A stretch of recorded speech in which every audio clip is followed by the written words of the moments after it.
The sun deeply loved the moon, but they were destined to never be together. During the day, the sun would always greet the moon, who shyly responded in return. The sun, unable to resist, moved closer to the moon. However, as soon as the sun reached across the boundary line, it was punished. The harm caused by the moon slowly began to affect the sun's body, but the sun used magic to heal itself, restoring the wound. Despite this, the moon felt guilty and feared hurting the sun again, so she quietly withdrew.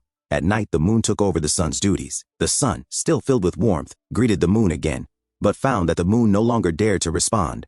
Wanting to cheer the moon up, the sun used magic to grow a sunflower to give to the moon. But sunflowers cannot bloom at night, so as soon as the moon touched the sunflower, it instantly wilted. Seeing this, the moon felt a deep pain and understood that this might be their fate. The sun also realized that there was an unbridgeable distance between them, but she refused to give up. One day, the sun prepared a night-blooming cereus, a flower that only blooms at night, and planned to give it to the moon. When the moon touched the night-blooming cereus petals, it instantly bloomed, and the moon was filled with joy.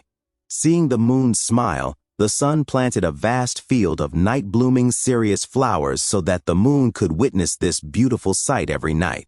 At that moment, the moon finally understood the sun's persistence and determination, and she decided not to retreat anymore. She bravely moved closer to the sun. As the moon neared the boundary line, the sun felt nervous and wanted to stop her. However, the moon absorbed the power of the boundary line and used magic to transform it into an eclipse.